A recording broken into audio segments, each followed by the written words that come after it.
Hey, listen, we got an amazing guest here today. I've been bugging him for a year to come on the podcast. I cannot thank you enough for making the drive all the way down. Ladies and gentlemen, we have the one and only Herb Dean in the house. Give me a round of applause. This is a big one. No, thank you for having me. Thanks for having me on. I'm so excited about being on it, man. I've been watching it. I see a lot of your YouTube. I mean, your stuff you guys put up on Instagram. Mm-hmm. It's good stuff. Yeah, I'm glad you like it, man. Yeah, you have everybody on here, man. Yeah, we get a lot of guests, man. Mm-hmm. Bear annoys the fuck out of them until they just say, yeah, okay, I'll do it.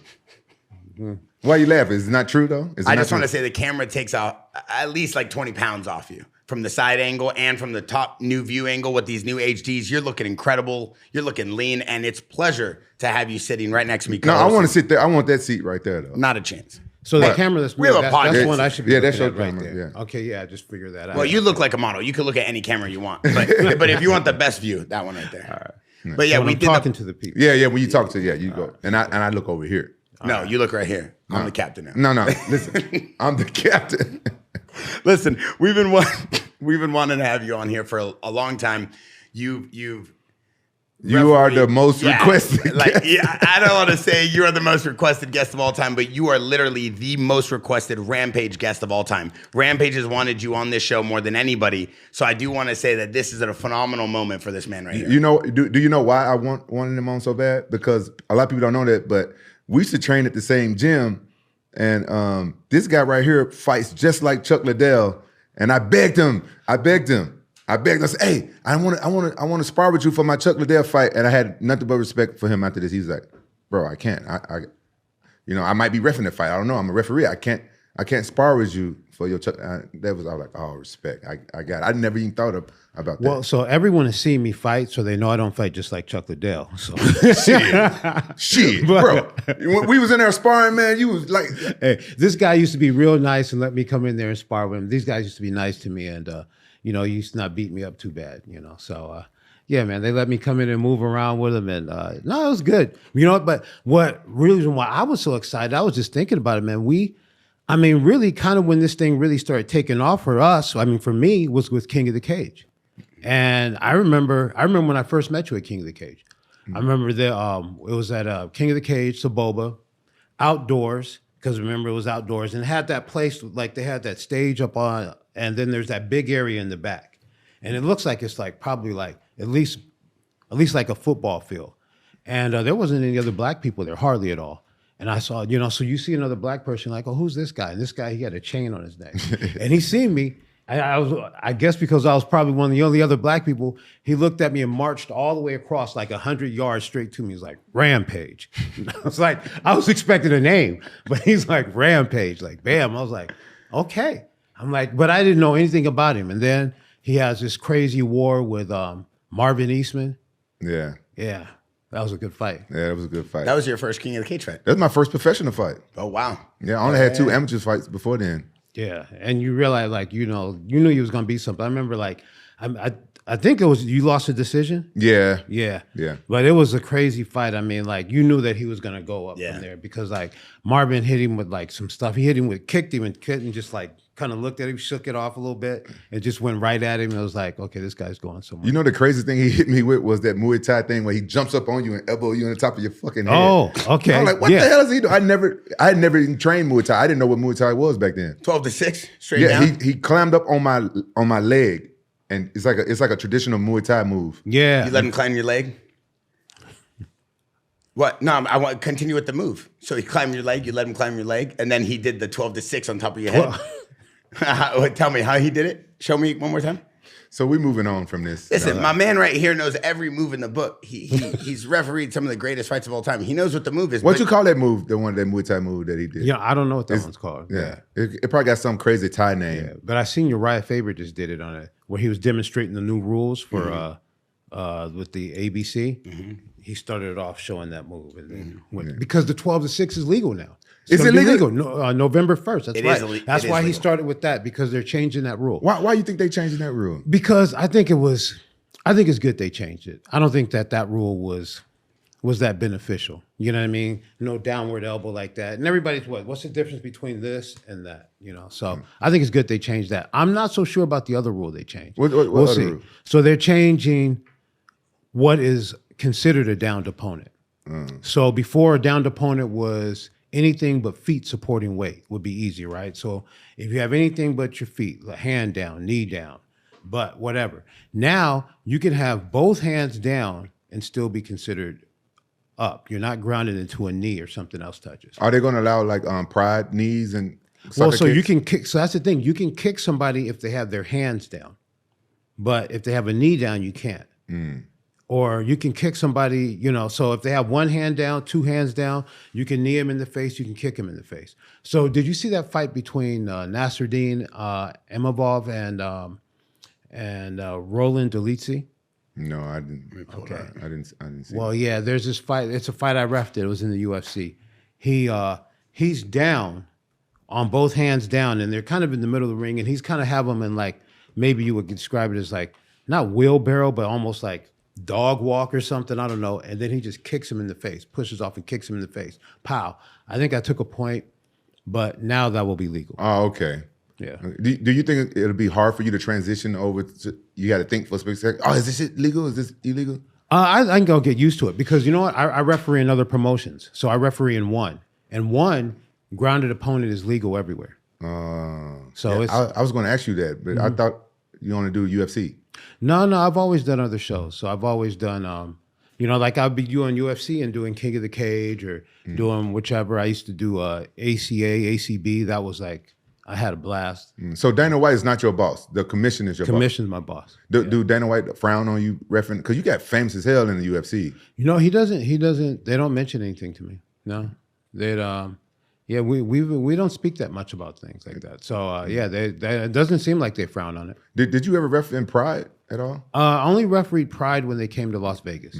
I refereed K1 MMA once, a New Year's show. I refereed Hoist Gracie there when he fought Tokoro. How did you even get started reffing? Larry Landless. Larry Landless. Yeah, so Larry Landless, I used to train with Larry, and everybody loved Larry, and Larry was a referee for this area, and I used to just kind of tag along with him and help him out. I'd be in the back doing like, being an inspector. And then one thing led to another. I was working a show with Terry, and I was an inspector for him, and he had me working both sides, and I feel like he worked me too hard. I didn't get to watch any fights. And he said, okay, I'm going to make it up to you. I'm like, man, I'm volunteering to, at least I want to see a fight. And then one time I said, well, give me a chance refereeing. And he did. Wow. And it stuck, yeah. Wow, you didn't have to take no class none before? You just... No, I just followed Larry. Yeah, now you got to take a class. I'm glad you mentioned that because I have a class coming up. When? November 20th, 22nd, 23rd. Where's your class? Pasadena, California. Yeah, you can go to herbdean.com, you can see about it online. Yeah, can we put that in the description? Yeah, we'll put the link in there. I got one thing to say about Larry Landless. He reffed my first fight. Yeah, and I haven't talked to him in years, but I want to thank him. He hooked me up with my divorce attorney. Crazy. Larry Landis hooked me up with my divorce attorney. He did a good job for you? Yeah, he did a good job because they back then when I first started my divorce, like right before I fought Chuck Liddell. So it was at the end of 2006, and by the time getting close to the fight, it was 2007. Like we like hurry up and like what you call it? We hurry up and because I was training for a fight and stuff, and so we just not settled. We we just got separated. Okay. And then 2021, I finally finished it, and I used the same attorney. So I had the longest divorce in history. That's like 15 years. Yeah. Damn. All right, so you waited a long time. Yeah, because my ex-wife is from Japan. I figured like if she would have divorced me right then and she had just had my son, I was scared they might kick it out of the country. Because they already thought that we did like one of those fake marriages. Right. Because when I married her, we had to go and do some type of meeting, and they took her in the room first, and then they asked me questions, and the questions had to match up, like where you meet and this, that. Asked us they asked us like random questions and stuff. They asked me like how long it take her to come. I'm like, they ain't none of your business. Like a time limit. Yeah, like how she was just too hot for you, so they thought you were like paying her or something. Yeah. And then they're going to ask her the same question, right? Yeah. See if you guys say the same thing, right? Yeah. No, see, I know this because I've been through it too, because my wife is from Russia. And so, they ask us all those questions. Want to look in our phone. I'm like, you little weirdos. Yeah, they get too deep. They want to look in your phone. Yeah. Do you mind if I look at your phone to see what kind of pictures you guys have? Yeah. So you can't look at these, but you can. Yeah, you're like, yo, fast forward over those. Yeah, the immigration marriages are. That's crazy. Larry Actually, Landis. my phone is pretty straightforward. Yeah. So How long you been married? I've been married for 8 years. Oh, nice. Wow. She comes to all the fights. She comes to a lot. Yeah. Yeah. She got to bring her to fights. And, because this has been an amazing life.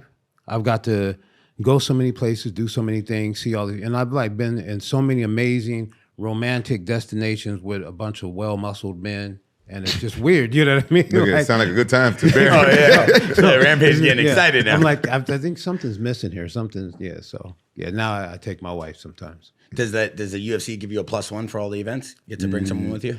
Actually, I officially don't get one, but sometimes it happens. They don't give you a +1? No. Like, no, damn, that's crazy. Because he don't work for the UFC. Yeah, I mean, okay, so when you say you don't work for the UFC. But I'm saying it's been happening. Yeah. You know what I mean? So I don't officially have a +1. I don't officially have an amount of tickets I get or anything like that. Got it. But sometimes it happens. Things happen. Yeah. So, like what Rampage is saying, you don't officially work for the UFC. And for the fans that maybe don't understand the dynamic, there's like a board, a commission that hires you to referee and kind of like there's judges and that all gets hired outside of the UFC. Could you explain that to everybody? Yeah. So, for every show I work for, unless we go to the places where the UFC self-regulates, but they're doing that less and less now. I think they've made it so just about every place has a commission. Mm-hmm. But so when I go to Nevada, I work for the Nevada State Athletic Commission. Every state in America has its own athletic commission. And these are run by the government. And so when I go to California, I have, so I'm going to be going to refereeing in New York. And I still haven't finished renewing my license. So I'm going to be doing it. So everywhere I got to get a new license. Every year, huh? Every year for every place they go. Just like fighting. You got to get a new license every year. Yeah, every place you fight in. And some of them are different, right? Some of them are pretty easy. Some of them, they ask for a lot more stuff. Yeah, different states. I think California is the worst, I think, for me.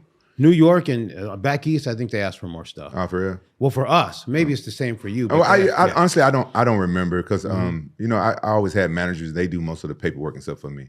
Okay. I hate paperwork. And then I go to the doctor's office. I hate all this paperwork. Yeah, me too. Yeah, but Bear was telling me about when he did sports, his favorite part of going to the doctor's office is when the doctor had to grab his balls. Right. When you take the get it when you can, right? Yeah. So Rampage was explaining to me he's going to get checked up because he's getting ready to fight. And he go, man, this doctor was grabbing down there for a long time. He just said, Rampage, there's nothing here to grab. I said, Rampage, that's a personal problem. You don't want to tell people that at the Jaxxon house. Then I found out that he wasn't even the doctor. No, but honestly, I heard that the doctors, when they do your physical, they don't have to grab your balls no more. Why?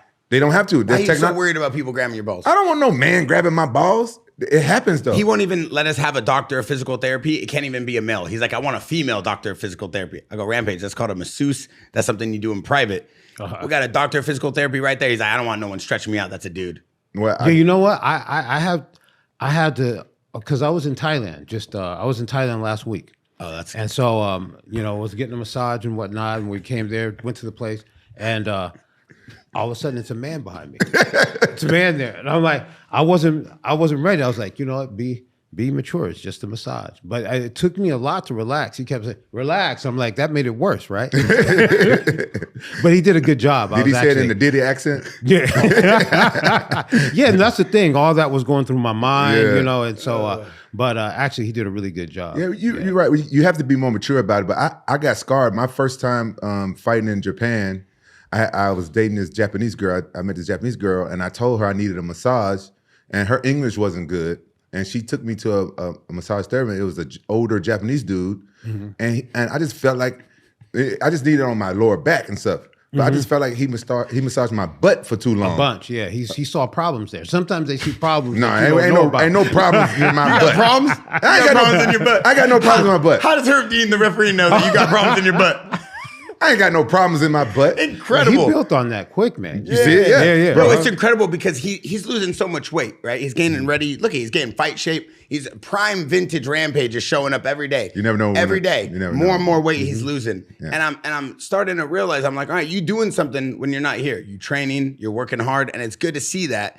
And like Herb Dean's noticing these things too. No, so it's good to see. It sounds like he's giving you a compliment, but he's building you up so he can just right. But I do want to say that, man. That's cool watching on social media. You showing your workouts, and from the beginning, what you've been doing with Sean, right? Yeah. That's cool, man. Sean Reyes, man. Yeah, Sean Reyes. He changed my life. He's very strict.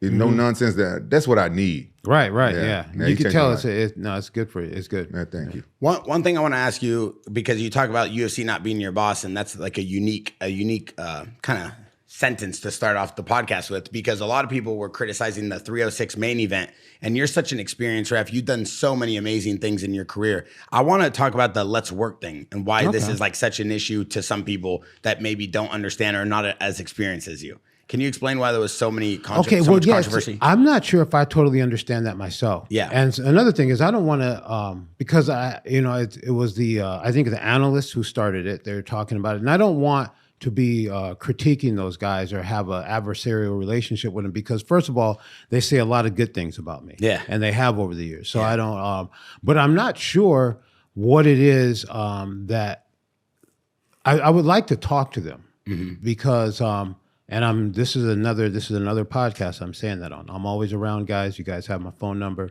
You guys, who's them? Anyone who's the commentators, because I could tell it was the commentators before I even heard that it was, because in my on my social media, I was getting a lot of people saying the same thing. So usually when it's like that, it's kind of funny. You know how people have like little kids have the urge to like say something, but when they get it from an expert, they're like, yeah, so this person said it must be right. I'm going to go say something negative to you, and it's right. It's pre-approved. So it's like, okay. All right, I see a bunch of grown men saying the same thing, somebody else's opinion. I'm like, all right, must have been something when the analyst said, and it was. So they're telling me that they're saying that I shouldn't be telling the guys to work. And so this is something I've always done. Our sport, we have rules that are there for safety. We have rules that are there for fairness.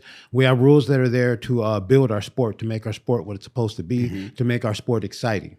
And just like there's rounds, when it first started, it was you could lay on the ground and do whatever you wanted for how long. And there's a rule, we can stand the fights up. And when I've been saying about the same thing forever, most of the coaches can do my pre-fight instructions with me because I say the same thing. I tell them about, things we have problems with. Most of them know the rules. I tell them about how I deal with cage grabs, fingers, eye pokes. But anyway, to this stuff, two things that are the most important things before I intervene. The biggest intervention is when I'm going to stop your fight. So you always hear me say, fight back, fight back. That lets me know. So it's not a surprise to them. When you hear me say fight back, that means I'm about to stop your fight. That means do something that lets me know, hey, I'm here. I know what's going on. I still like doing this. I'm getting out of here. The next thing I'm going to say is I'm going to say work. And that means that I'm about to take your position away. And that means because in this sport, we have position. And a position can lead to a fight being finished. But when I say work, that means what I'm looking for is not just busy work. I'm looking for effort to finish the fight. So instead of just a bunch of punches like this that you could do a whole 5-minute round doing this and not change, I'm expecting you to posture, throw bigger shots. Instead of trying to hold on, I'm expecting you to spend energy advancing your position, passing guard, or if you're up against the fence, putting energy into a takedown. Something that's going to bring the fight to a conclusion. Because I think that if with our sport we have position, if you have a superior position, if you're not using it to win the fight, you're using it to hide from your opponent and burn time. And that's not what we want our sport to look like, I don't think. And I agree with him 100%. I don't think he's been the first ref to tell some guys, come on, let's work. Yeah. Right? I mean, I've heard so many times like Joe Rogan and DC talk so highly of you, being so experienced, so valuable in the sport of understanding how to referee these huge fights. I mean, you've been some of the biggest title fights, and we'll get into that. But does the term let's work in this situation because they felt like the advancement of like the challenger to the title holder was already enough? Like, is that why you I don't know. That's why I'm saying I'd like for them to talk to me. So that's Yeah. why I'm saying once again, Yeah. Hey, you guys have my phone number. Or I'm going to be at the what fight. were you seeing so, during so the fight? I would Yeah. like, because I have criteria, and I would help them. So maybe they might want to weigh in on my criteria, but I have criteria. If I see somebody, okay, I think most of the time in that position, he had a body lock from the back, right? Hands locked together. And so at that position, what are the options to finish the fight? When you're body locked from behind, you're standing on your feet, so you can't really use your feet that much. You can use it to throw knees, right? it's really hard to kick somebody. And if they're down, you can't kick them because it's illegal. And your hands are busy here holding on, so you can't attack them with your hands. Usually what you use that for is to progress so that you can get that person on the ground, or you can get on top of them, control them with your legs and body, and then you can start attacking with your hands and using them to set up submissions and punching and knocking them out. So there's not much you can do to finish a fight from here, right? Yeah. So that's why I'm going to tell somebody to work to advance that. How did you like when Pride used to use the yellow cards when they stalled? Did you like that? I kind of did in some way. I know that probably you. How did you like it? I didn't like it when I got it because it took 10% of my purse. Yeah. Because I knew they was doing it just to take money from me because my fighting style, I don't stall. Right. But they would say I was stall. It was only one time I got my money back is when they gave it to me versus Kevin Randleman. They gave both of us yellow cards, and I was the one pressing the fight, and I contested all of them. But that one, they said, yeah, you're right. We're not going to take 10%. Now, some of those were because they were, some of them seemed like they was for entertainment's sake. These yellow cards, right? And like they were just taking money out. They're just taking money. Yeah. Now that Kevin Randleman fight. Now let me tell you something, man. I mean, rest in peace. You know what I mean? All respect to him, the pioneer. But I will tell you that is one of the most amazing. Not just because I know you. That was one of the most amazing feats of athleticism when you stopped that shot. Oh yeah, Kevin Randleman shot on him. It's Kevin Randleman, deep all the way in, and you get down here. It's like it's almost like it's not like you got an underhook here. It was here. Most people were like, "Hey man, just let you're taken down. Just give up." And he fought that. Just kept pulling, and you could see when you finally got him up, the look on his face was like, "Did he? What do I have to do?" You know, bro. I knew that if Kevin Randleman took me down in that fight, it was going to be hard for me to get up. It's going to be hard. That was going to like turn the tides of the fight. So I had my wrestling coach at the time, Zach Light. Okay. And he brought in some fast wrestlers, and we trained with Giuliano Prado here in Newport Beach. Bro, that was like one of the toughest training camps I ever had. That's my first time having a nutritionist. And she was like a bodybuilder, and she put me on a strict diet where I ate like 5 times a day. Just to speed up my metabolism. I did everything right for that camp. That was my first time. That was the most disciplined I've ever been in my life. And I could never be that disciplined afterwards. It was the hardest thing ever. But that was like probably like the best I was. When he got there, was there a moment where you're thinking like, fuck, there's no way I'm going to stop this shot. I'm just going to just deal with it? Or are you just, from the minute you're like, no, I'm stopping this shot? Yeah, I knew. I said, I'm stopping this. I'm not going to let him take me down. My wrestling was on point. I almost took him down one time, but I didn't get, it wasn't like a real takedown because he got right back up. But, I took him down to the ground. Right. And he didn't even get that far on me. I knew it because I had to bring in some guys that was faster than me. I didn't have anybody that looked like Kevin that was stronger, but I brought in guys that was quick like him, but they were smaller than me. I mean, who can you find who's like Kevin? No, couldn't find him. That guy was a beast. Yeah. He didn't even make weight for that fight.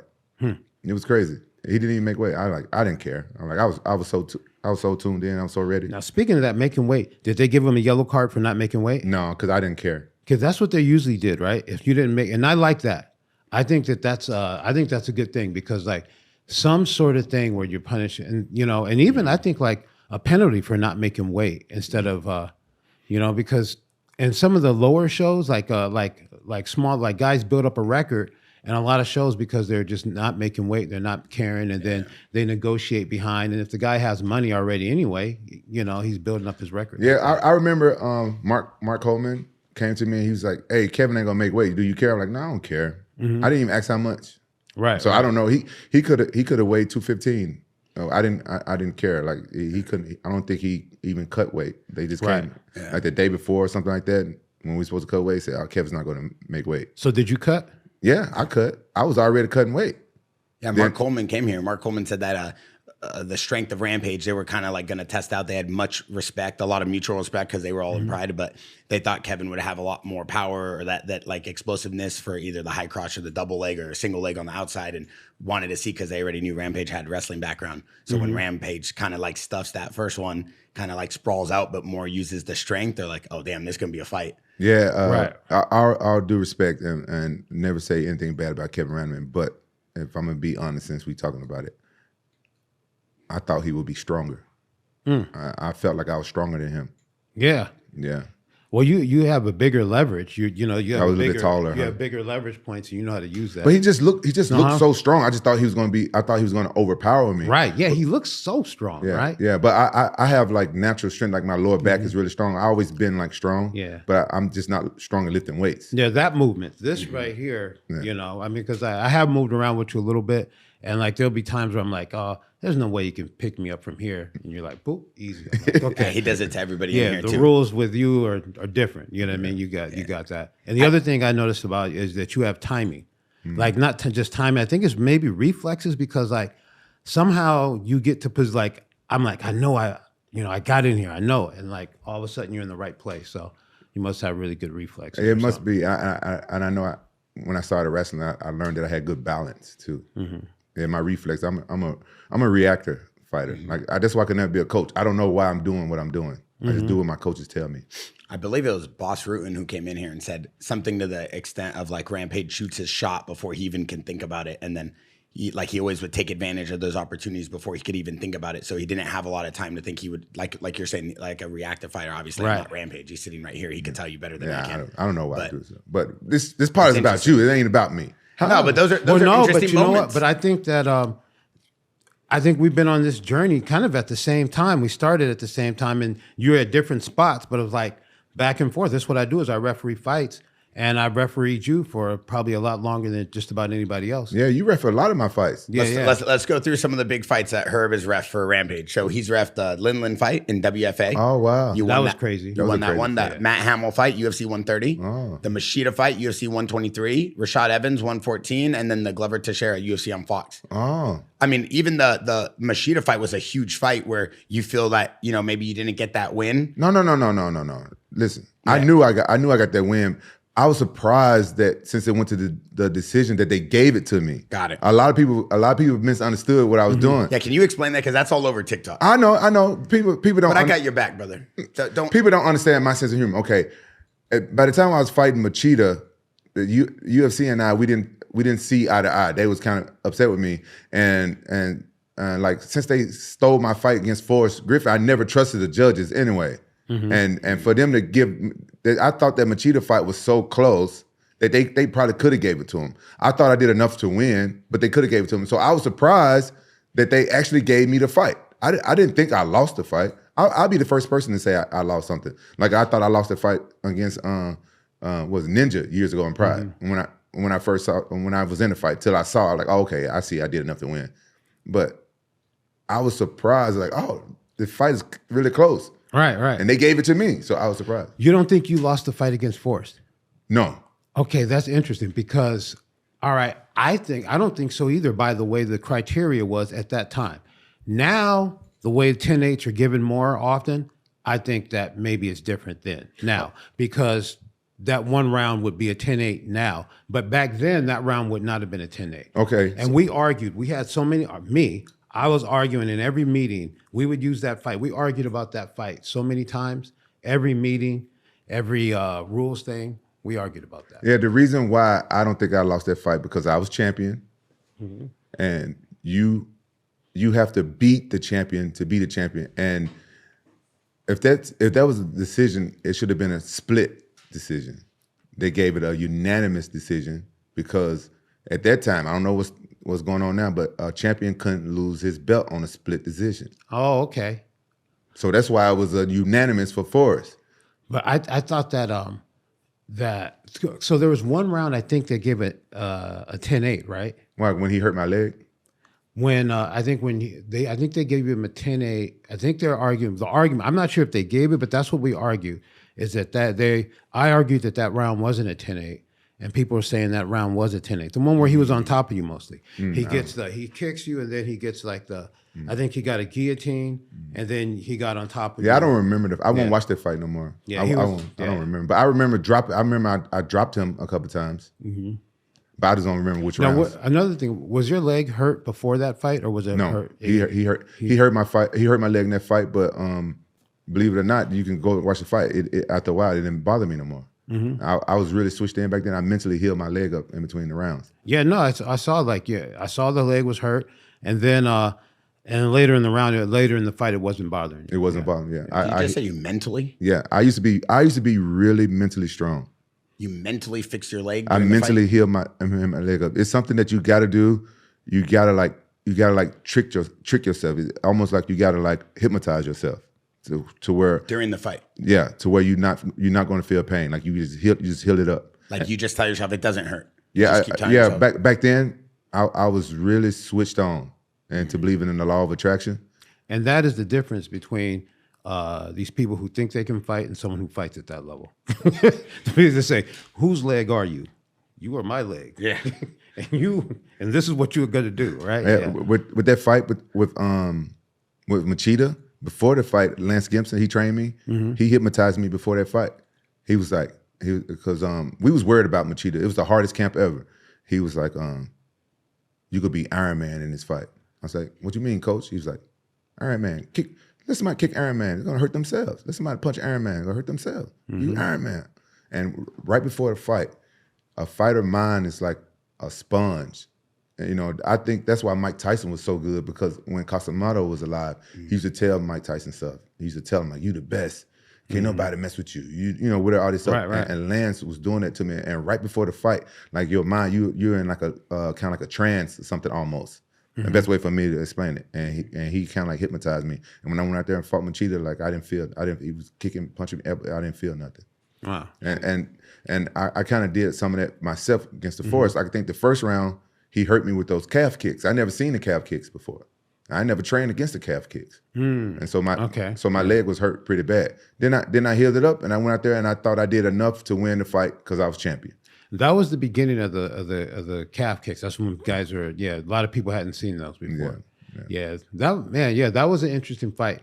As far as we talked about that a lot. But did I finish talking about work and all that? I think I did, right? Yeah, you did. I do want to know something that, like, when you talk about having control and you're expecting someone to maybe dump them and then take advancement or take a better position for the attack, are you saying let's work? So, because I want to just kind of like clear this up, because you want to see that, because you want to break that position and have them kind of get back to square one. So that's before I intervene. I should be fair and let you know, hey, got it. Let's work. And I tell them, that means I'm about to take your position. If you want this position, these are the things that you need to do to keep it. And I need to see business, and I don't need to see busy work. I need to see effort to finish the fight. So not just a bunch of action like this. I go through it. I say, I want to see you posture so you can throw big shots. I want to see you're going to have to burn some matches and get that takedown. You're going to have to effort to advance position. If I see the guys holding on to you, attention there, well, that's going to resolve itself. But if you're both relaxed, I'm going to go ahead and stand that up because you could stay there forever. So I talk about specifically what I'm looking for, because I think it's only fair to give somebody a warning before I take a position away from them. Yeah. I mean, as a referee, because with all due respect, I'm not, an expert by any means. I'm just a fan of the game. That's why we know this. we know this. You don't have to. No, I'm just a fan of the game, brother. But you don't got to tell us that you're not an expert about referee or anything in MMA. Like, you can save your breath on that. No, but I'm a fan. Yeah. But no, but I'm not an expert. I know. You don't have to say that part. You could just start off with, I'm a fan. No, but I'm trying to tell you, I'm not an expert. No, you don't have to tell nobody that. We know this. But do you get where I'm coming from? I'm not an expert. Okay, I got it. But do you get where I come from? Like, I got where you come from. So it's a split round? We're good? Okay. I think it's a so he understands both of us. 10-10. All right. Okay, so as a non-expert in the game of MMA, I don't understand, like, when an analysis or comes out later from an analyst during a fight saying, hey, a referee shouldn't be involved, or a referee shouldn't be dictating the speed of the fight. Doesn't that go against the whole principle of how the referee resets a fight to keep it engaging? Well, I think the referee should do that. At the same time, I think that you got to give a guy a chance to progress. But if somebody gets a position, they're here, they've settled in, they started doing some work, they're like throwing knees to maybe work on the guy. But if they're doing something that you think, hey, we can watch this for 5 minutes from bell to bell and nothing's going to change, then it's the referees. Because once you have that position, we're the only combat sport. Once you have that position, the other guy can't do anything. Yeah. And so the guy can burn up a lot of time. He can get an advantage, and he can win. But is it that what we want our sport to look like? And I don't talk to them that much, but there's this show called Dana White's Contender Series. Yeah. And there's certain guys who get contracts. And so I think that's what they want the sport to look like. You can go on there and win, but if you don't win, like where you're making an oh shit moment, as they like to say, they're not going to hire you. Yeah, they want exciting fights now. Yeah, and I think that's what I want too. I think that's what the fans want. I think that's why our sport is growing. That's why, because our sport's exciting. I'm gonna tell you something. I agree with you 100%. I've fought guys with this trying to lay and prey on you, like Uncle Chael, his favorite fighter. I hate the way I love Uncle Chael. Shut up. Shut up. I hate the way he fight. Don't you dare say a bad thing about Uncle Chael. I hate the way he fights. I hate the way he fight. I love him. Tell me why. I love him. I think he's very good for the sport. He's very exciting.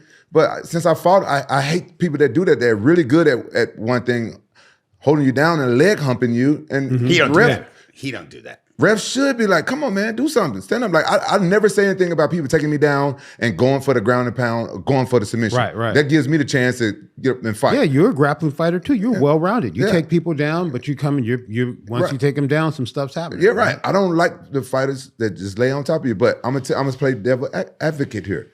I think a lot of people do that because some people they get the money to show and the money to win. Mm-hmm. Now they want that money to win. And another thing I think that happens sometimes in the UFC, if you lose 2 fights in a row, I don't know if it's still like this, but when I had my contract, you lose 2 fights in a row, they can cut you. Right. And sometimes people be on their second loss and they got another loss. So what? They're gonna have a boring fight. Mm-hmm. They ain't worried about getting cut after the fight. They lose, so they're gonna do whatever it takes to win. Right. And I feel like that's what happens sometimes. And you're right about that. And those are real big decisions, especially up there. That's big money.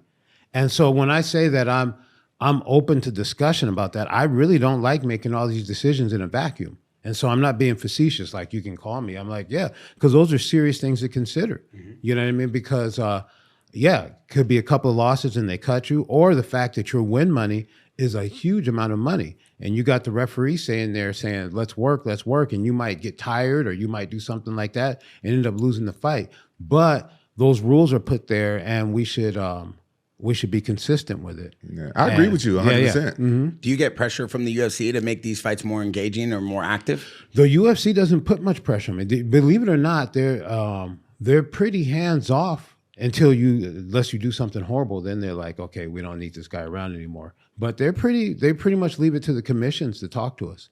You know what I mean? And we did have one time where we went and talked to the producers and analysts and had a meeting. That was like a couple of years ago, but that was the first time we'd had that ever. What did they talk to you about? Well, we just talked about, just so they could understand what some of the things we do, understand our scoring system, understand this or that. You know what I mean? And so, I think I would appreciate more conversation. But do you ever get a chance, like before the fights or after the fights, during the middle of reffing, to talk to one of the analysts or talk to one of the people? I'd like it if it was a little bit more structured. Mm. You know what I mean? I'm here to do my job and they're there to do their job. I don't want to come up and talk to them about it like that. I'd like it to be structured, maybe where the commission's involved and everything too, just because we should, be on I think that even if we're not, I think we should be on the same page. And I think that, they should understand how I make my decisions. And if they have, those guys are real smart guys. They're not there. This is all competitive. Mm-hmm. That analyst position is competitive. So if they have something that they really want to talk about, I always would want to hear it. You know what I mean? And so, that's what I'm always open for. Do you do like fighters who think that you stopped the fight a little bit too early? Do they ever come up to you and say something like after the fight and stuff?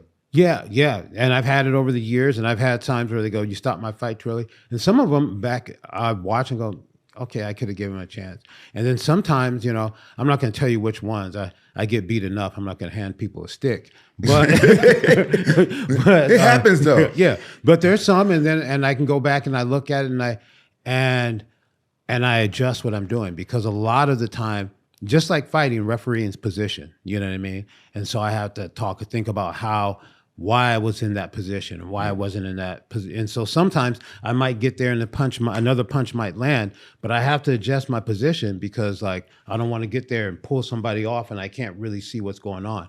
Because the worst thing, and it's a cold sport, it's like when we all have a lot of respect, and some of these guys I've known for years, when you pull somebody off your friend and he's looking at you saying, I'm fine, it's like you've done the worst thing you could ever do for him. Yeah. But you got to, honestly, I think you're one of the most fair referees. There's a lot of fair referees like you and Mike Beltran. It's a lot of referees. I got no problem with no referees, but I know one fight I wish you would have stopped early. When I was fighting Rashad, I wish you would have stopped them early. But Yeah? I do though, because Why?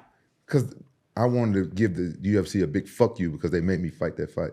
But it's like it was thought you fair. had him It was knocked fair. out. Like nobody else would have stopped it early. Nobody else would have stopped it. He had a chance. I was grounding and pounding him, but no one else would have stopped it early. But if I was like, you know what I'm saying? Yeah. If I was on, did you feel though that you were knocking him out though? Like he was about to knock out? Nah, I had him. Yeah. I had him on the ground, but That's an interesting fight though, because I've seen a lot of video on the internet of people talking about you and Rashad and about the things he was doing. I wasn't hitting him clean enough for him to stop it. Yeah. What about the things Rashad was doing to you? You ever think about those things out loud?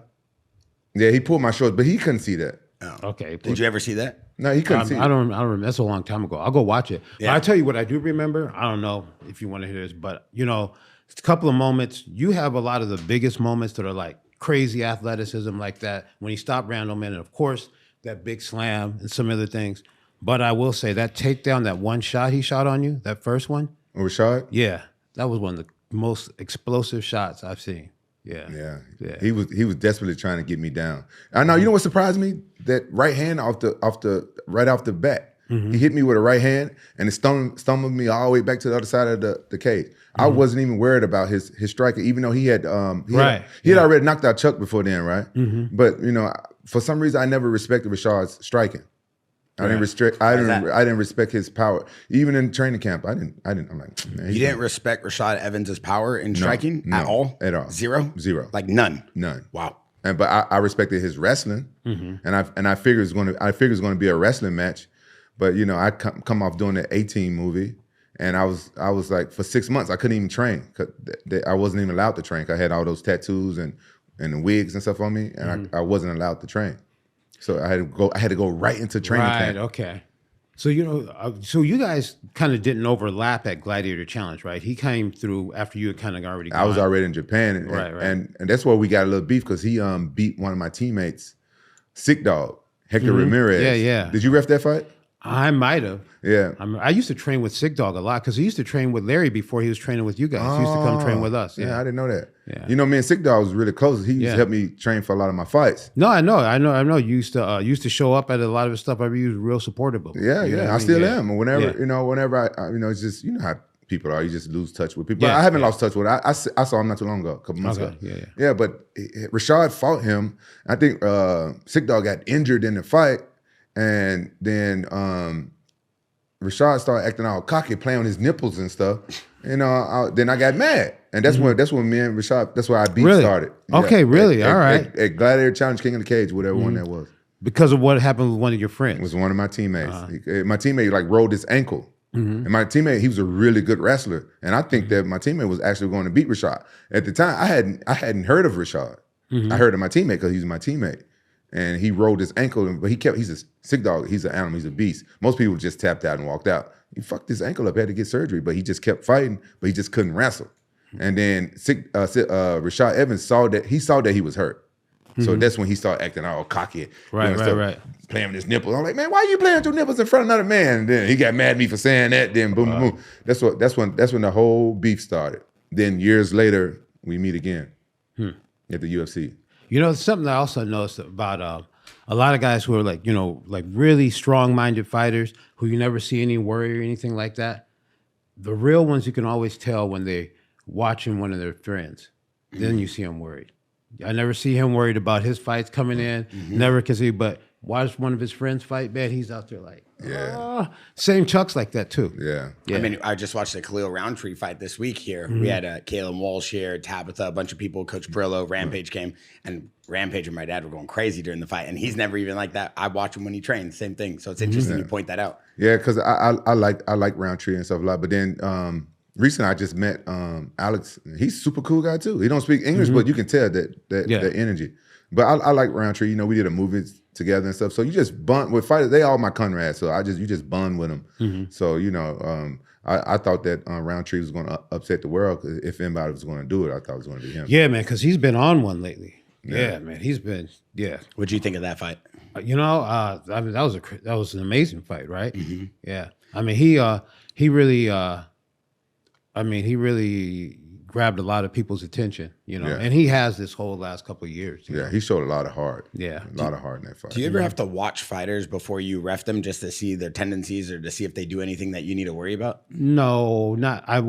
No, I mean, it's good to know what they do and what they don't do, but at the same time, you never know who's going to show up that day.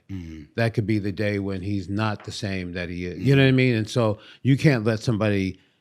You can't make decisions based on what you think you know about somebody, because that person could be hurt, or that person could be going through something, or maybe that person's just whatever it is. Are you the only ref in the UFC right now that's actually got fights? They actually fought? No, Goddard has fought. I don't know that one. Yeah, Mark Goddard, he fought. Goddard. And I think Jason Herzog's had some fights too. I don't know if I know those guys. I'm sure I've seen them, but I probably just don't know their names. Yeah, Jason Herzog's from around here. You would know him if you saw him. Oh yeah. Yeah. I'm bad with names. Yeah. And Goddard, you would know Goddard because he's from England. I know you trained with all those guys out there. Okay. You probably see him. Yeah, I'm probably recognize it if I see him. A lot of people have an opinion of the new UFC gloves, and we saw that with there's a stat that came out, and it said that the KOs have dropped, I think 32% total, to now being 23% of all fights ending KOs in the UFC. And they're saying maybe it's due to the new gloves or whatnot. Do you have any input on this or any I have idea? no input on that as far because I've touched the glove, but you know, I wouldn't know if the glove is, you know, Yeah. I mean the people. Is it fighters saying it? I mean, that's an actual Probably stat. fans. You know, fans. Yeah, but I'm wondering if- That's an actual stat. The UFC, fighters will UFC's know. KOs have you dropped know. 32%. You would know if the gloves are knockout gloves or if the gloves are, you know, there's times where I'm at fights and I'm like, why? First of all, why are one side wearing different gloves than the other side? Okay, this is the side that the promoter likes. Not at the high no level, way. but I'm like, okay, wait a minute. Let's figure something out. Wow, Here. You know what I mean? Wow. Wow. Yeah, and that's happened. That's been happening since the beginning. What do they do? I mean? Take like foam out of it? No, Take the just stuff, like you it know? could be like one brand is more of a knockout brand than the other brand. You know what I mean? And Probably like a stiffer glove or something. yeah, stiffer glove or a smaller glove or less padding. You know, they're all not made the same. Wow. And you get hit with them, you can feel, you know which ones you want to be hit with and which ones you don't want to be hit with. You remember the King of the Cage gloves? They used to have like that foam in there, right? Okay, yeah, they Like had the those. gel. Yeah, or but they didn't use those. Remember, Oh. Kickstand had those gel ones. Those ones were horrible. okay. Yeah, no, I didn't. okay. When I was refereeing, I didn't want to let people use those. Oh, the gel ones are horrible. Gel, yeah. Don't you think? I don't remember. I Yeah, don't remember. the I gel just ones remember were that. like. Is it good for knockout? Oh yeah, that was a knockout glove. Yeah. Yeah. I didn't remember the difference. I don't think I knocked anybody out in King of the Cage. I don't remember knocking people out, but I don't remember. I don't think so. Back, I remember stopping people. I remember when I went to Pride and I came back and gave Terry like a fight, and I fought that Sean Smith guy. I think that, and I stopped him, but I didn't like put him to sleep. Okay, yeah. I mean, the gloves don't play in at all to eye pokes or the way people poke eyes. Well, yeah, but the UFC, the new gloves they did, I think should do something to it because they put some things in there so they're looser, so that I think it's a better glove what Really? they did with it. At first, when I first saw it, I didn't, I was kind of like, okay, what have you done? Because they didn't ask us for any input, but I think that they did a really good job. You like the gold ones? Those are cool. That they set something aside, right? They have different gloves for different, for like the championship? Yeah, for the champion. You know what I mean? They have the different ones for the different organizations. So I think that's cool. But also, like, the other glove used to force your hand like this a little bit, right? And so then it's kind of hard for you to get your hands up like this so you can't poke. And I think that anything you're doing where guys aren't getting their hands tired, because, a 3-round fight or whatever, doing all this back and forth, there's going to be some, your hands are going to get tired. And they've made it so the glove so that it doesn't do that. No, I never cared about, because I don't think that was my fight style. I don't remember reaching out and grabbing people, because I don't think I've ever poked anybody in the eye in my whole career. Right. You didn't do a lot of parrying like that. You shelled up and yeah. Because it's so dangerous. Poking people in the eye, you can lose an eye. Yeah. I was always worried. I always fought with honor. I was always worrying about, not hurting my opponent too bad where he couldn't ever fight no more. There's only been one time I ever lost my temper in a fight where I didn't care what happened to the dude. But other than that, we all know about that one. Who? The power bomb. Yeah, Ricardo. That's the only time. That's the only time I didn't care what happened. But other than that, I always want to make sure that I didn't injure my opponent where they couldn't fight no more. That's why I was so mad at John Jones for doing a oblique kick and what he did to what's his name? Alex coach, the guy that beat me. What's his name again? Glover. Okay. I was so mad at him when he ripped Glover's shoulder out of his. Oh, did it impact him? He hurt Glover with that. That was, but is that Glover's fault or John Jones' fault? Well, those are all things that are within the rules. Yeah, it's within the rules, but I feel like you got. But I get where you're coming from. There's and everybody's different. There's some guys who are like, you talk to these guys afterwards, and they're like, guys I talked to after they retired, they're like, well, yeah, every growing kick I ever threw, I did it on purpose. Oh wow. And they're like, yeah. And yeah, I needed a little space. So yeah, I poked him in the eye. I knew I was going to get away with one. And so, there's a lot of guys who are thinking like that. They don't care. There's guys who go, and there's all kinds of different people. And there's people like, no, I don't really want to hurt people. I just want to make a beautiful moment and win. That's kind of maybe how you are, right? Because I had honor, because I know some people they doing it for a living. That's why I did it. Like, why I want to hurt this guy where he can't continue to make a living and feed his family and stuff like that. I have honor when I fight. No, it makes sense. I just think a lot of people, like fight fans, don't understand during a fight how a guy gets his eye poked. But for what you're saying, I understand not everybody does it purposely. Some people, they're just running into a finger. Can't always be right. Well, but here's the thing is that there's an advantage to doing this. So that's why we changed the rule and made it illegal to actually do this, to point the fingers at the eye. That's illegal? This is a foul. That should have been illegal. Wait, when did that become illegal? It's been a foul for quite a while. And really? That's one of the things I was happy about. Who ref my fight with John Jones? Because John Jones kept his fingers in my eye, and I even complained to the ref, and he didn't even do shit. I think it was Josh Rosenthal, maybe. Whoever he is, he should be fired. Let me see. Let me see. I'll pull it up right now. You know when I fight, it's like tunnel vision. Like the ref is not even really there for me sometimes. So I don't.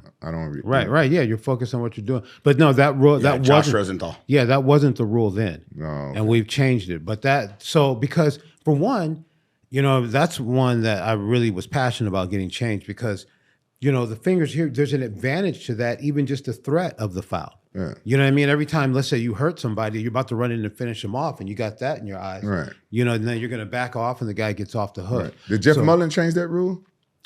He was a part. Oh, that's cool. Yeah, we got to bring that up. Yeah, he definitely was on board with changing that rule, bro. Because he's smart. He knows his shit. Jeff Mullen. Yeah. No, he's one of my favorite executive directors. It's cool to have somebody who's done more than you and done a lot, and he's been around. He's been a coach. He's been he's been a fighter back in the kickboxing days and karate days. He's always got great stories and just a cool dude.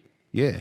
He's from Memphis. Yeah. Yeah. He told me he trained you for one of your first when you fought what's his name? Mike Pyle? Mike Pyle. Yeah. Yeah. He told me that story. He told me that he the one threw me in the fight. Yeah. He told me he was thinking about quitting. He said, you can't quit because you're whooping his ass. Yeah. Bro, I was so tired. Yeah.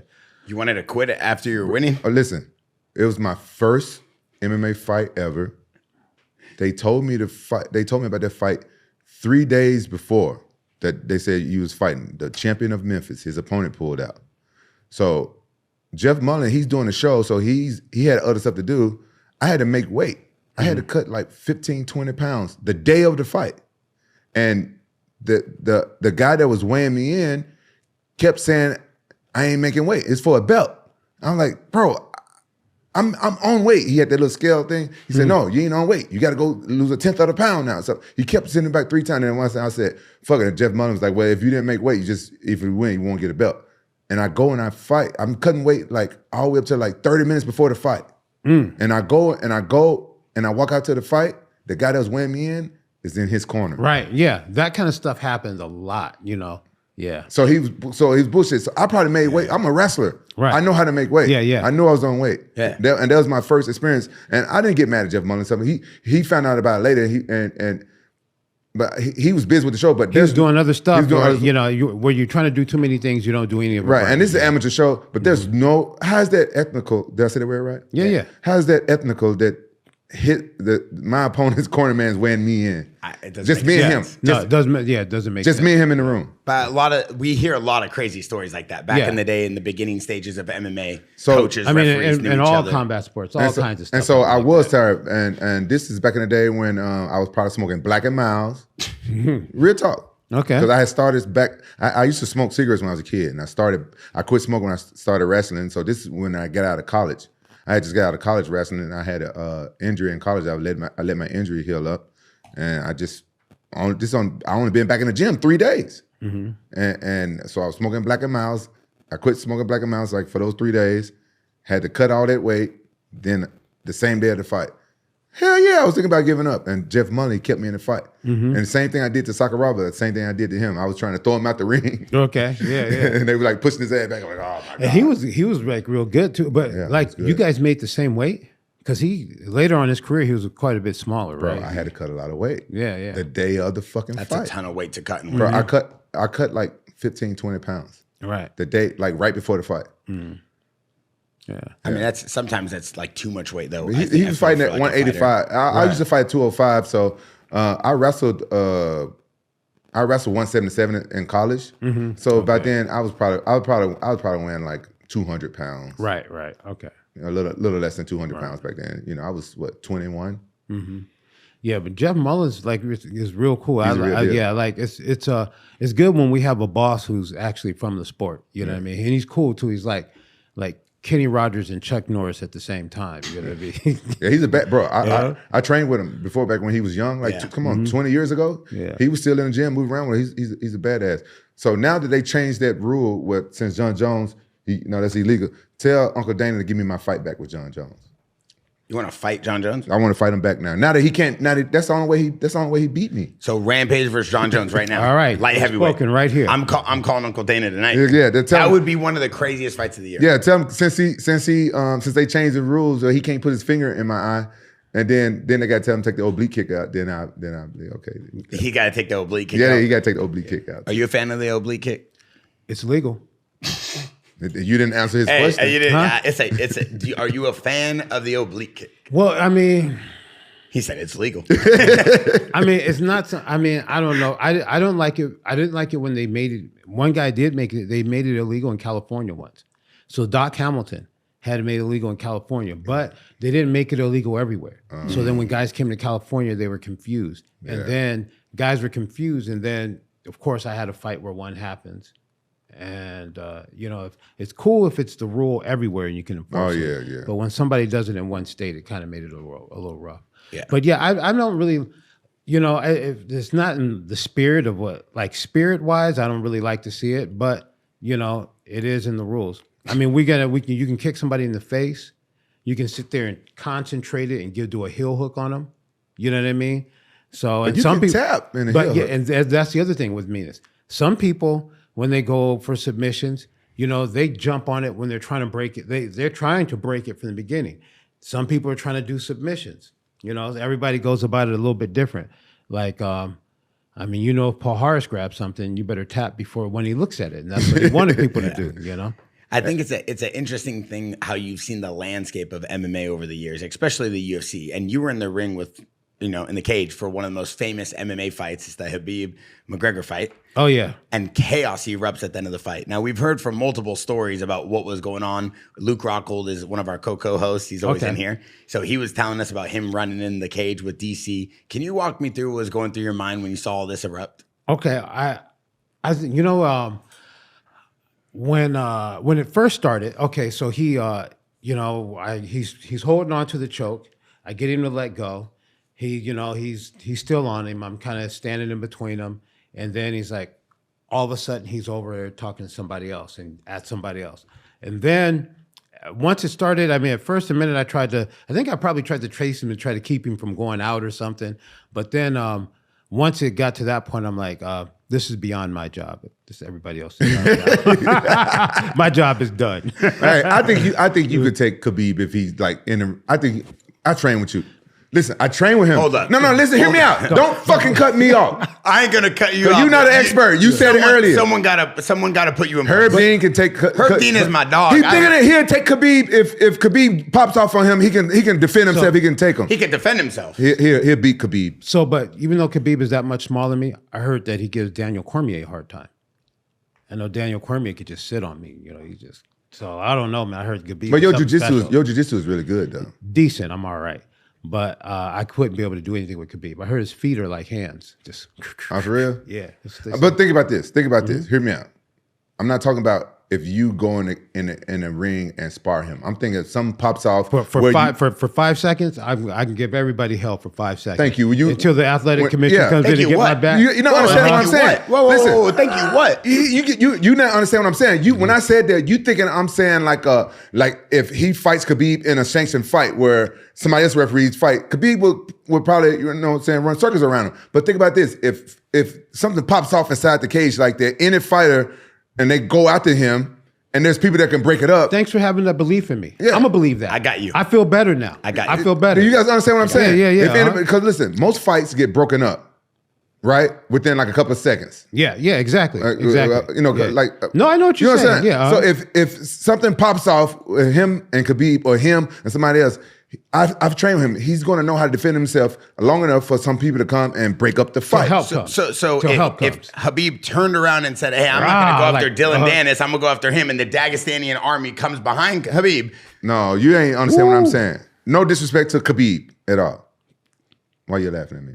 Why you laughing? No Just disrespect. continue. No This is disrespect. good. But This is good. But what I'm saying is, in that moment when the shit popped off, and if Khabib would have turned on him, he would have held his own until the other people came and Okay, I and can broke it see up. that. Oh, That's what I'm saying. I'm I gonna can try. see that. I'm Yeah, gonna he try. can I don't see you getting mobbed. I don't see you just getting But I'll tell you mollywopped. one thing. That's the other thing about our sport is all the guys in our sport. There's a lot of respect. People always ask me that, like, "Hey, do they ever turn on you? Like pit bulls? Do you ever have them turn on you?" I'm like, "No, the guys." I mean, in the early days, we used to have to wrestle people a lot, and in maybe some areas, some regions of the world, you got to wrestle people a little bit more. But mostly in this sport, everybody really respects the sport, and they respect that we have rules. And when the ref tells them to stop, they stop. I was going to ask you about that. Have you ever had somebody that was trying to hold the choke a little bit too long, or somebody that was like an asshole with it? I've had a few of those, yeah. But not in the UFC though, huh? Sometime in the UFC, I'm not going to bring them up. If you watch them, some people know who I'm talking about. Yeah. There's times where you have to let people know, because you can't let someone get hurt on your watch. That person's trusting you. And like, just so you guys, I've said this a bunch of times, people know, but like this job, I consider it sacred. So yeah, you know what I mean? Like, it's your responsibility. That person's trusting you to look over them once they've given it their all. You got to do everything you can to keep that. That's happening. why, and that's why nobody should get upset if they feel like there's an early stoppage in any fight with any ref. Agreed. Because at the end of the day, the ref is just looking out for the safety of the fighters. And one thing I want to ask you was, you remember that fight with Congo and Pat Barry? Oh yeah, I remember that. I'm thinking, what if you would have ref that fight? You think it would still had the same? Because a lot of people. Yeah, that's a lot of stuff happened. You should have that referee on the show one time. Yeah. Huh? Who was that ref? You remember? I don't know. Huh? I don't know. I'm Hey, never. do you guys know who was the referee on? Who's Dan Mergliotta? Oh, Yeah. And he'd be fun to have on your show. Oh, okay. Yeah, Dan Mergliotta, except for he's on the East Coast. We could. Bear's a billionaire. We'll fly him out. Stop. Hey, Wait. send him a private jet. Hey, listen. Send him the bird jet. We already did that for you this weekend to go to a charity event, brother. You went on your first date. Chill out. Oh, you need to chill the fuck out on that. Why? You got went a on, jet? we went to a charity event this week. And, This guy, and he's Rampage. he's Batman of Orange County, bro. He be fighting crime and shit. He's a vigilante, bro. He got the whole fucking suit. I'm and a what? everything. Vigilante. A what? A vigilante. Sounds like a mountain range near the Saharas. A vigilante? You a little bit different. You're saucy, so he's I'm a Vigilante. Hey, me and Rampage went to Miracle for Kids. It's a charity event. They raise a lot of money to take care of families. I said, Rampage, you got to come out with me. We were suited and booted. The internet thinks I'm bald like Rampage. But, Yeah, bro. bro. I bro, got hair. They treated him like Bruce Wayne when we walked up in that But we went motherfucker, to this bro. event and I said, Rampage. Where was it at? It was in Dana Point at Monarch Hotel. My boy Tim Smith invited me. I went with Ryan Sheckler, Corey DePass, Rampage. Rampage brought a hot date. He was he thought he was doing something. So I pick him up and he yells at me when the girl gets here. He throws my keys at me and he goes, yo, get the car, pull it up. I was like an Uber driver. Girl gets in the car. She's like, oh, okay, this is going to be fun. So I put these little mini 1942s in the back seat for him and his chick. They were drinking, having fun. I pulled over. Rampage, pull over. Let me get flowers like we going to prom. I pull over. I got them some flowers. We walked in. He told me to walk like 5 feet behind him. He's like, I don't want you walking near me. I was like, all right, cool. He had a nice suede jacket on. I never seen you dressed up like that. And your girl was in love. And then Rampage told her, hey, don't get any ideas. I just needed a date for the night. I'm like, damn, you cold. You heartless, dog, for you to do that. We get there, they treat him like Bruce Wayne. Uh-huh. Hey, this dude dumb as fuck. He paid $14,000 for a puppy. That don't say, I got suckered. For a puppy? For a puppy. For charity. It was a charity event. But Rampage, I got the video footage. So whatever he says, I could show you. What kind of puppy? I don't even know, golden snickerdoodle or something. But I told him, listen, whatever you do, don't lift up my sign. It's connected to my credit card, my number. And right when the charity starts, Rampage pulls up my sign right away. So they go, oh, we see you right there, boom, boom, boom. Can I get 2,000? Can I get 3,000? Then he pulls up the sign, can I get 5,000? And he keeps raising it. I think it's funny because I think the whole place is gonna outbid me. Then the guy goes, do I hear 10,000? Do I hear 10,000? And he holds up my sign. I go, Rampage, put down my sign. Bro, he was betting against himself. He's all capped, man. No, it was nobody else betting. wanted a damn puppy but him. He drove up the price himself. So then we get to 10,000. I go, Rampage, put down the sign. Rampage holds it up again. It goes to 12,000. I go, Rampage, put down the sign. I got all the footage. So he can't say anything. Ryan Sheckler's laughing. Everybody was laughing. And then next thing you know, I got this dog. And they just dropped the dog in my lap. And Rampage is over here kissing the dog, trying to get selfies. I'm like, dog, you need to chill. Bro, you don't believe none of this shit, do you? No, you got to believe Look at his me. face. Herb, you got to believe me. Let me tell you something about me. I'm going to shoot you straight right now. You got to believe me. Because look at him. Bullshit. Hey, one thing, I'm going to tell you, one thing I'm jealous about you. That, Me? Yeah. That KFC follows you on Twitter. Oh, that's true. That's true. Bro, That's true. KFC does. They only follow like 11 people. Yeah. The original Herb and Spices. And I'm an Herb. They follow the Herbs and Spices. They follow the Spice Girls and a couple of Herbs. When I saw that, bro, I saw that a long time ago. Yeah, they sent me out some gifts of cards too. Sent me out some gift cards. You get free KFC? They gave me some free KFC. You know, I made a statement as an original Herb. My commitment to flavor has never been more strong, and you know. Wait, do they really hook you up with free gift cards? They did. They sent me out. They sent me out free gift cards. Rampage is still pissed. Aren't you pissed? Boss Rutan came in during one of your Pride fights, stole all your KFC in Japan. Yeah, he stole my chicken. That because you would eat KFC before your Pride fights. Sometimes. So KFC is your favorite spot? Well, not that I'm jealous of her. No. Now, do you still do the analyst thing? Because I remember you used to do the analyst thing at Pride. I think I remember you like commentating. They had me commentating sometimes. Yeah, I remember you commentated a Fedor fight. You know what? I don't remember. I don't remember. But you know Because what? I remember he got wobbled. And you're like, okay, the champ. Because you was all on him. You was like the champion. He's a champion for a reason. He got wobbled. You go, okay, the champion's legs look a little strange. No. Bro, I used to fuck around. You know, I commentated on one of Heath Herring's fight, and he got mad at me. He slammed me on the desk in the hotel and broke the damn desk. Really? Because you know, you remember what Heath Herring used to wear back when he used to fight? You know, me and Heath Herring, we boys. You know, I like to joke around. I make fun of my friends. No, what did he wear? He used to wear like a singlet. What did he wear? He used to wear like athletic shorts. Okay. I don't want to say, 'cause I don't want Heath Herring. I don't want him to get mad at me because I miss Heath Herring. We used to be super tight, and I was just joking around, and I was making fun of him. I was like, oh, one of his booty cheeks came out while I was commentating, and he saw that shit. The next time he saw me, he picked me up, boom, slammed me on the desk at the hotel. We got in trouble, and so he broke the fucking desk. It was like a big fucking mahogany desk. He slammed the shit out of me. That's a lot of weight flying on the desk. What the fuck are you talking about? This back when I was fighting in Pride. I was in shape, motherfucker. You a wide load. I was like those big I was orange trucks on 205 the freeway that have I was flashing lights. probably walking around 215. You gotta walk behind you with those flags and say wide Heath load. Herring who got kissed, right? You don't remember Heath Herring? No, I remember. Didn't the guy kiss him and then he Oh yeah. Yeah. I was there. That was in what was that? That wasn't Pride, It was it? was K1 Osaka. Yeah. It was K1 New Year's show Osaka. You never saw that? No, hey, pull up the video. Wait, what is it? Yeah, he was doing K1 Heroes. Yeah, K1 Heroes. Yeah, he was doing a stare down. Yeah. And they disqualified. I don't think he should have got disqualified for that. No, it was crazy is they jumped him afterwards. So I was there. I was there walking out, and I remember like it turned into a big brawl. The guy's coach just runs all the way across the thing, jumps on his back, and throws in a choke on Heath. And they all start. Yeah. Did his corner man help out? Oh yeah, they were going at it. Did you get in to help Heath? I broke it up. Why you didn't help him? Man, that's America right there. yeah, I broke it up. I was helped the him. breaker-upper. He should have helped him. You're gonna put it. You're gonna put it. I got it right there. I already got it. That's crazy. You was there. Was you reffing? I was there refereeing Hoist Gracie. So Heath Herring versus Yoshiro. So did they ever rematch or did they ever have a fight? I don't know if they ever rematched that. I would have knocked his ass out too. Yeah, he just. Wait, why would he do such a thing? Like, These guys do this type of stuff all the time, you know. was that guy a pro wrestler or was he a real fighter? Whoa! What happened? What happened? What happened? Oh, there it is. Well, this is gonna be Bear's favorite moment in MMA history. Why? What happened? Oh my knockout! Hello, Cinnamon Toast Crunch. Goodbye. Heath Herring wins. He raised his hand up. Whoa, my! Wait, that's game over, right? Yeah, it was it. Nobody could believe this happened. They transported him, I think. You know. Well, he won. He won by KO. Yeah. Or no, the fight hadn't started. Wait, I'm so confused. Was the fight on or not on? No, they didn't ring the bell. It was a stare down before the fight where you touch gloves. And the thing about it is, I think, because I mean, didn't they do the stud side was usually the red corner, right? And Pride like that too, right? Yeah. I mean, in K1, because I remember Keith was like, before the fight, he's like, well, you see what corner I'm in, so you know what they expect. Yeah. You're right. I never pay attention to stuff like that. Wow, that is crazy. So that is one of the craziest highlights I've ever seen. Is that your favorite moment in That MMA? is a crazy highlight. That is one of my favorite moments in MMA. I knew Look it. at this knockout.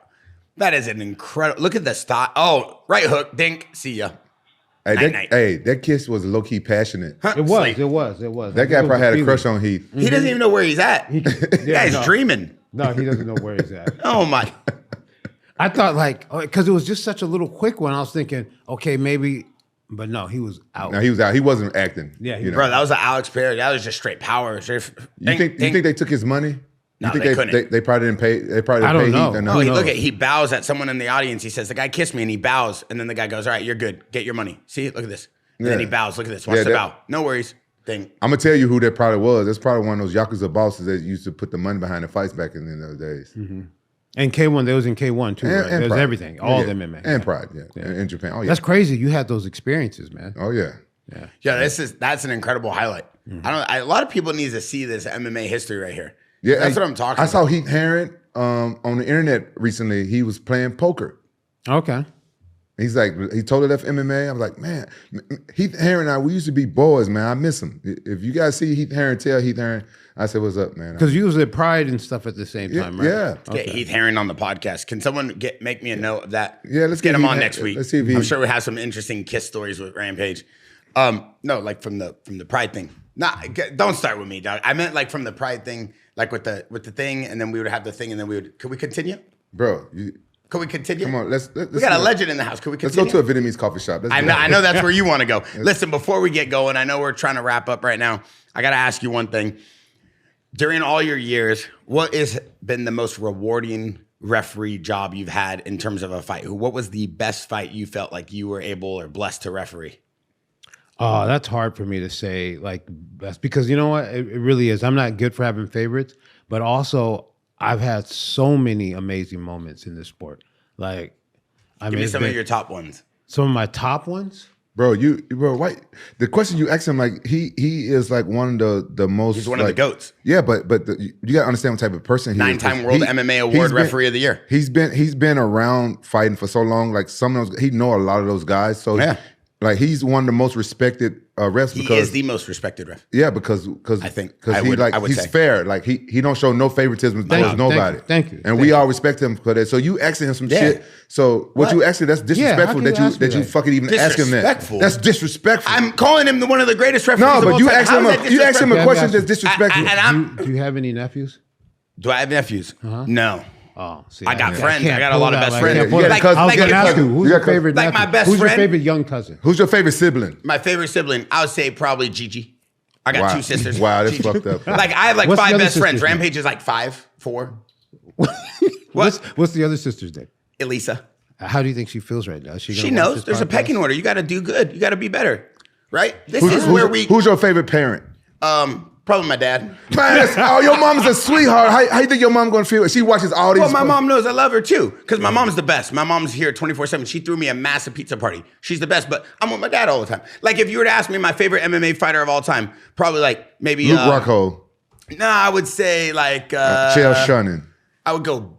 I really like Boss Rutan, and then I really like Rampage, But Rampage, I'd put at like 4 or 5 because I see him every day, so he annoys me. Hey, I really like Fedor. What's I really the like Japanese guy that just got Vanderlei. knocked out by Heath Herring? Hishiro. I did. That's his favorite fighter now. No, I mean, he got knocked out. I feel bad for him. No, the one who gives a kiss. You like that? No, stop. You like, wanted to- okay, so Rampage was doing his top 5 favorite fighters of all time. He's like, I love DDP. I love DDP's team. And then what? Diamond Dallas Page? He's a pro wrestler. Oh, you do like Diamond Dallas Page. That's who you... He does pro wrestling and he did. MMA. Oh, you talking about the guy that fought Izzy? DDP. Yeah. Oh, I think Izzy's a great fighter. Anderson Silva is probably my favorite athlete. Is that what you're asking me? My top 5? No, fuck up. Just quit disrespecting our No, I guests. just That's want the to point know. we want to make. Here's what I need you to understand. The older you get, you're becoming to have more of a vulnerable, softer side to you. And as your best friend, I'm gonna not pick on you anymore. Chill out. But you gotta be easy. Go What's easy. What's your favorite organization to fight to ref for? Oh, but you could ask him that. How dare you ask him that? I don't feel He like that's does- disrespectful. No, but That is see, so I disrespectful. don't have a favorite organization How either. dare you ask him that? He just told you he doesn't have a favorite. I understand you're a legend and a champion, but don't put him in an awkward position. What's your favorite thing to referee in a ring or a cage? You want to see him referee in a ring or a cage? Why you want to watch what he referees in? A cage is easier.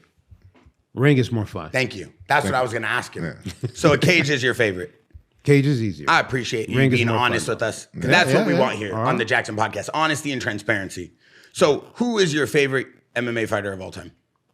Quentin Jackson. Ah, he's full of shit. See that? No. What? Why you say that?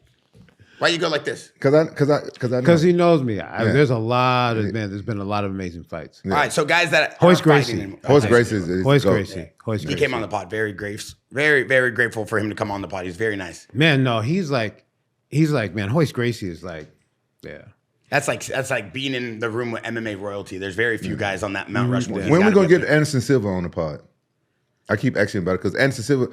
I want to ask him some questions about his mindset because I remember him back in Pride when he used to come out dance like Michael Jackson. You remember that? Okay, yeah. And he had a different mindset when he came. Right. When he came, he turned to the Spider-Man. Oh, yeah, man. That mindset, bro. Man, when he came to UFC, it was like, people were just like, okay, that's not going to work. Yeah, man. He came and took over. Yeah, I like that. I like to find out the mindset of these fighters, the ones who are the greats. Yeah, definitely.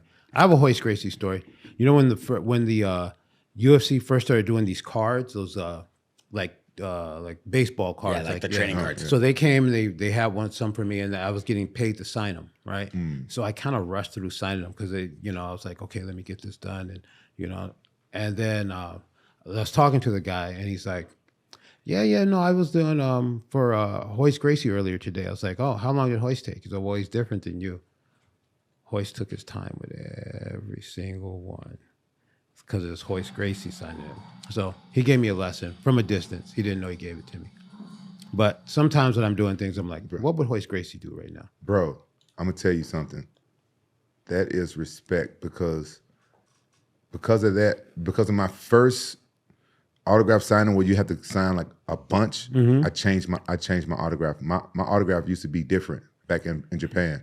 You taught me about that. Yeah, that's big respect to Hoist Gracie. You taught me something. I had to change it. I used to sign Quentin Rampage Jackson, and then at one time I had to sign like what was it, like 500? Right. Yeah. I said, fuck this. I just put Rampage, and every now and then, a Japanese fan like, no, I want the original sign. Yeah, the original. I want the original. Yeah, but he took his time with everything because he's mindful. And so like now when I do stuff like that, I'm like, what would Hoist do? You know what I mean? That's cool. That's cool. That's deep, man. Because his autograph, it got the belt in there too, or something, don't it? No, I don't know. Yeah, I think so. I think I've seen it. I think it's like He Hoist. autographs and then draws a belt. It's my memory's bad, but I think his autograph is with the belt. That's it. So Rampage, here's your Anderson Silva walk-in with him performing to Michael Jackson. Yeah, I used to be that's when I became a big fan of Anderson Silva. A lot of people didn't know that. I've always been a big fan of Anderson Silva. Incredible Right, he used to moves. do that. Yeah. Oh You my forgot God. about that? Until you brought it up, yeah. Yeah, he could dance. He Oh, reminded me yeah. of Chris Tucker. Oh, he got crazy leg movement. Hips don't lie like Shakira, and then it was this flawless execution with the way he grabs the hat. He could do Michael Jackson impersonations. Was that Vanderlei?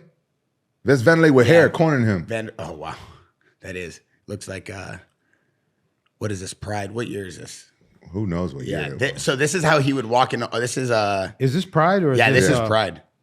This is how he would walk into his fights. That's incredible. Look at him. He looked like Gabe. He like his oldest son, Gabe. Yeah, Gabe Silva trains in here every day at the Jaxxon Gabe house. looks just like that, bro. Yeah, he does. So before we let you go, first of all, I want to say thank you for coming in. Yeah, thank and you, last, I wanted to just end with, we see the rise of MMA, UFC. Right now, it's at an all-time high. I mean, UFC is literally becoming one of the top 3 biggest sports in the U.S., which is incredible, and worldwide. Do you feel like the scrutiny and the level of refereeing you guys are now held to is becoming harder and harder and somewhat, just too much at some points? Well, not too much, but the scrutiny is definitely there. But if you do something, these are big decisions. If you do something, you should be able to tell people why. You know what I mean? Yeah. So you should be, yeah. And with that being said, I wanted to lead into, you have a class that you then go and teach the current newcomers into the UFC how to ref. Is that what your class is? Well, yeah, I do a training course. You get a certificate from me. And to get licensed as a referee, you need to go take a certificate course. And I'm really proud of my class. It's 3 days. We give 3 certificates: an inspector certificate, a judging certificate, and a referee. You don't have to get all 3, but to be a referee, you need all 3. Oh, wow. Yeah, and so there's a lot of guys who are not going to be judges or referees, but they want to be a part of the sport. And so I used to miss out on a lot of really good guys who could be good for the sport because I wasn't doing the inspector certificate. And that's something that's really needed. Is inspectors. There is a need for bodies in this sport, need for more people. Like there's times when I go, especially to some of the other states, I do amateur shows, and there's absolutely no inspectors. And that's the base unit for keeping people safe. What is an inspector's job? That's the guy who's making sure nobody's doing anything illegal in the back. That's the guy who does the safety walk with the ambulance when they come. Like, hey, okay, how are we going to exit? Where are you going to be? How are you going to get in here to this guy? Let's say the path is clear. The ones who are doing all the, licensing stuff, it's just, there's the guys who do all the work, the guys with the suits on. Is that a good living or is that a hobby job? To be a referee, it's a hobby job. To be a referee, but not on your level. Not on your level where you at. Well, to me, I that's a little bit different. But when you start it off, it's going to be it's a job of it's an advocation. Something you do for the love of it, just like it was for me. Yeah. I refereed a lot of fights for free. I was probably still refereeing for free when at King of Cage. Yeah. It was like maybe they had started paying me. I think they were giving me $100. Wow. You're getting paid $100 a fight from King of the No, $100 a show. Oh my. 125 is what I first started. And then I got a raise to 400 after like a while. I got a raise to $400. And then, but slowly it grew. But I remember there's the moment when I first thought that this sport was really going somewhere is when we did Road Warriors with King of the Cage. You know what I mean? Because it was like this whole King of the Cage, he flew us all the way out to Michigan, Soaring Eagle Casino. And I was like, somebody cares enough for this whole thing to get on a plane and go all the way somewhere else, and it's worth it to do it. And people came, Yeah. And who really made it, the moment I remember is that we're all getting on the plane coming home, and Rafael Torre is on the plane. Yeah. And he gets on the plane, he's all, Rafael Torre's on this plane. Quentin Rampage Jackson's on this plane. Was that on that plane? Yeah. I remember him saying that. Who said that? Rafael Torre. You don't remember Rafael Torre? The one who he's in jail. Yeah, that guy. That guy. But that was a good thing he did. That moment was good. The other stuff was bad. Yeah. But that moment was good. My memory's bad, but now I remember. You remember some of the craziest things. You don't remember anything else. Yeah, it's weird. But that's when you might have to edit because I gotta get his name right. That's when I first met. What's that fighter that lives out there? He's really good with leg locks. The black and white guy. He's half black, half white. Okay, there's a few. There's Robert Ferguson, but he lived. Oh, I know exactly who you're talking about. James Lee. Okay. James Lee. Yeah, that's when I first. I think that's when I first met James Lee. Yeah, because we're in Michigan. Yeah. Michigan. He lives. Yeah. Yeah, well, I think Michigan is that right close to the border of Canada. Yeah, I think it borders. I think he took me to a strip club in Canada. That's when me and him became cool. Yeah. So that was that. There had been that trip. He'll remember the strip club for sure. Yeah, I know you remember that. Herb, before you go, we got you one of our brand new JX1s. It's our new watch. It's our chronograph. It's Jackson's new newly designed watch. After 2 years of designing these things, we came out with one of the most complete menswear watches available. Scratch-proof sapphire crystal, incredible butterfly clasp. So we're going to let you grab one of those. And then Rampage, we have a very special gift. Someone on the Discord. Hey, what's his name? Marcus what? The mod, Marcus. Marcus the mod. So our Discord's exploding right now, Herb. It's where all the fans from the Jaxxon podcast go. Okay. The ones that support us, they leave good comments. They understand the relationship me and Rampage have as friends, and they support the show. So they go in there, they leave us comments, they tell us things they want. We show them behind the scenes. It's over 1,000 people. Sometimes I go in there at nighttime, there's 200-300 people live at one time chatting about fights. It's such a great community. So if you guys are looking for that, we're going to have it. It's a highlight on our Jaxxon podcast Instagram, just the Jaxxon podcast Discord. So someone made this for you, Rampage. They gave it to me? Yeah, they made it for you. So you're gonna open that. It's a little unboxing. You know, like those videos you watch on TikTok. What they gave to me, why is it in a Jaxxon box? Well, I packaged it nicely for you. No. See, look, I don't trust him. You know why? Because for his birthday, it's illegal to point fingers at people in the UFC. Hey, for his birthday, I got him a picture of his favorite actor.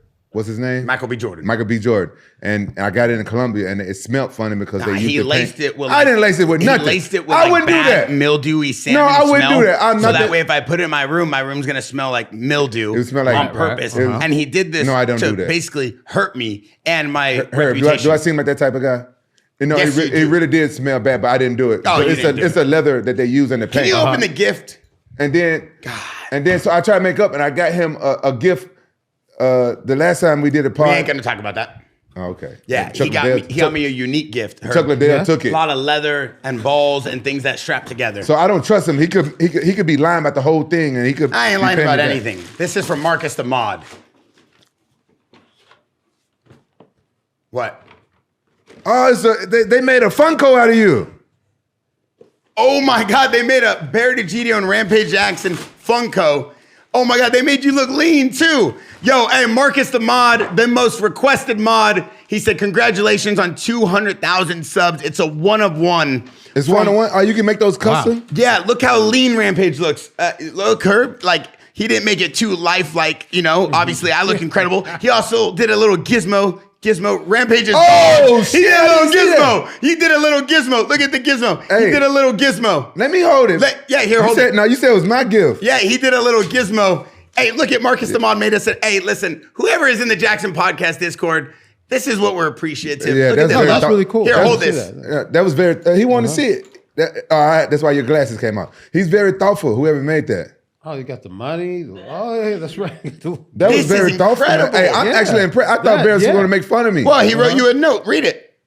Here, you Bear read probably, this? hey, Bear probably did this and blamed it on the mom. Jaxxon fam, I would like to share my appreciation for the podcast and congratulate you on achieving. Can you not throw that around like it's a Lego? Jaxxon fam, I'd like to share my appreciation for the Jaxxon podcast and congratulate you on achieving 200,000 subscribers in a legendary first year. Here's a gift that is sure to bring laughs while honoring our favorite podcast hosts, Rampage Jaxxon, Bear Degidio. I would also like to give a special shout out to Wheezy CR7, who gave me the opportunity. I would like to also give a special shout out to Wheezy and CR7. Who's CR7? Is that David? Is that David?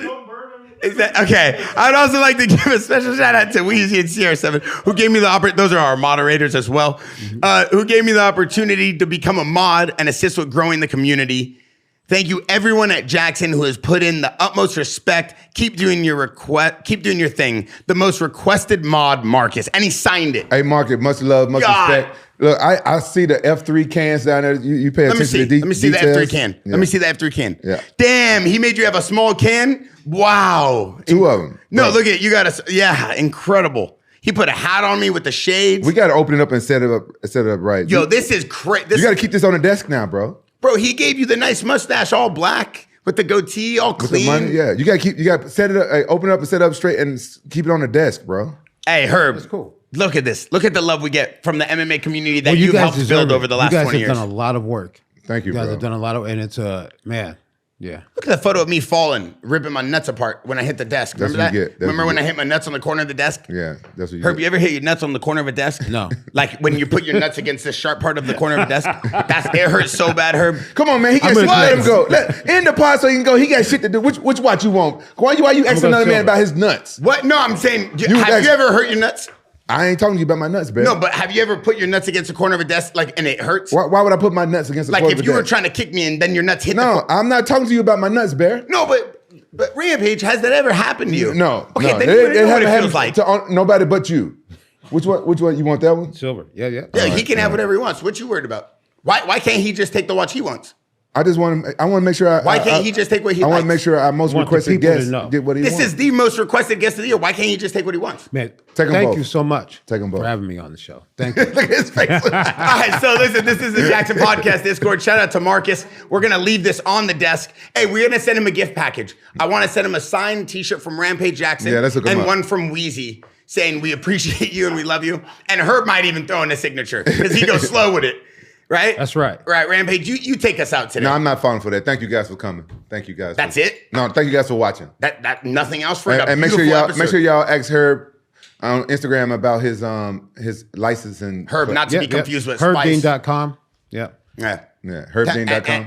And his class coming up in Pasadena. Yeah. Yeah. Mhm. And then Rampage got a big movie coming out. No, Guess who's going to be no. on it? I think, you know what? Vladdy called me. He wants to take, he's going to be at this class. Monteshinko? Yeah. Oh, tell him I said what's up. Yeah, man. Vladdy's going to be, he wants to be a referee. Yeah. Oh, that'd be dope. Yeah, Wanna go Paul to the class? Bonatello took it. He's already working. He's doing well. That audio for real? Who else took the course? I'm drawing a blank on it. Maybe Rampage will go. No, I don't want to be. I don't want to be a ref. Didn't you tell me you always want to be a ref? I don't want to be a ref because I don't have the integrity of Herb Dean. All right, with that being said, we're going to take it out. Herb, thank you so much, brother. What a day. Jaxxon Podcast, we out.